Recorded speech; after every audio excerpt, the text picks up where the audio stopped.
மாடு தன் கன்றுக்குக் கூட பால் தராமல் காட்டுக்குள் சென்று தன் பாலை தானாகவே ஒரு குறிப்பிட்ட இடத்தில் சொரியத் தொடங்கிய கதையை தெரியுமா?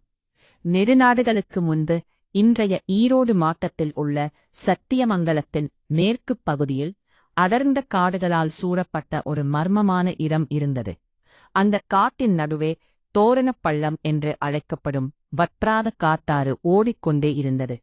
இயற்கையின் அமைதியும் அந்த இடத்தின் தெய்வீக சக்தியும் அங்கு வந்தவர்களுக்கு ஒரு வியப்பையும் பக்தியையும் அளித்தது. அந்த இடத்தில் ஒரு அதிசயமான நிகழ்வு நடந்ததாக மக்கள் பேசிக் கொண்டிருந்தனர். பசுவும் புலியும் வகை மறந்து ஒரே இடத்தில் நீர் குடித்ததாக. இது சாதாரணம் அல்ல. இந்த இடத்தில் ஏதோ தெய்வீக சக்தி இருக்கிறது என்று மக்கள் நம்பத் தொடங்கினர்.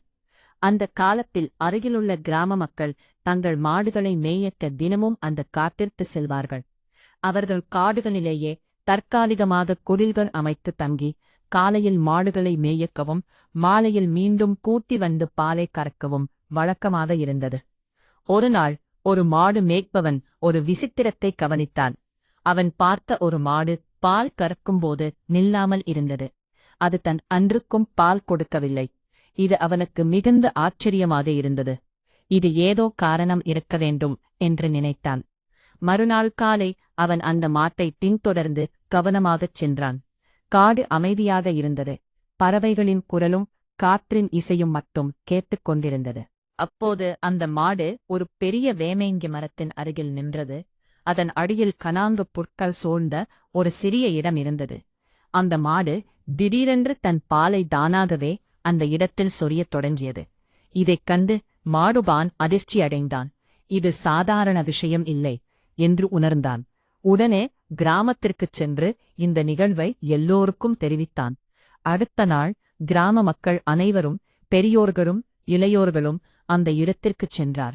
மாட்டை பின்தொடர்ந்து சென்று அவர்கள் அனைவரும் அந்த அதிசயத்தை தங்களது கண்களால் பார்த்தார்கள். மாடு மீண்டும் அதே இடத்தில் பாலைச் சொரிந்தது. அனைவரும் மேசிலிருத்து நின்றனர். இது நிச்சயம் தெய்வத்தின் திருவிளையாட்டு என்று எண்ணி கைகூப்பித் தொழுதார்கள். பின்னர் அவர்கள் அந்த இடத்தை சுத்தம் செய்யத் தொடங்கினர். கனாங்கு புற்களை அகற்றிய போது அங்கு ஒரு புற்றும் அதன் அருகில் ஒரு சுயம்புலிங்கமும் இருப்பதைக் கண்டார்கள். அந்த காட்சி அனைவரையும் பரவசப்படுத்தியது. அந்த நேரத்தில் அங்கே இருந்த ஒருவருக்கு தெய்வ அருள் உண்டானது. அவர் திடீரென்று தெய்வ வாக்காக பேசத் தொடங்கினார். நான் கேரள நாட்டிலிருந்து வந்த தெய்வ சக்தி. இந்த அழகான இயற்கை சூழலில் கூடிக்கொண்டிருக்கிறேன். இனி என்னை பன்னாரி மாரியம்மன் என்று போற்றி வழிபடுங்கள். நான் உங்களை எல்லாம் காப்பாற்றுவேன். இந்த அருள் வாக்கைக் கேட்ட மக்கள் மிகுந்த பக்தியுடன் தலைவணங்கினர். அந்த நாளிலிருந்து அவர்கள் அங்கே ஒரு சிறிய குடில் அமைத்து தினமும் அன்னையை வழிபடத் தொடங்கினர். காலப்போக்கில் அவர்களின் பக்தி அதிகரித்தது. பின்னர் கிராம மக்கள் ஒன்றிணைந்து அங்கே ஒரு கோயிலைக் கட்டினர். அந்த அம்மன் பன்னாரி மாரியம்மன் என்ற பெயரில் புகழ் பெற்றார். அவர் ஒரு சக்தி வாய்ந்த காவல் தெய்வமாக, அந்த பகுதியைக் காக்கும் தெய்வமாக விளங்கினார்.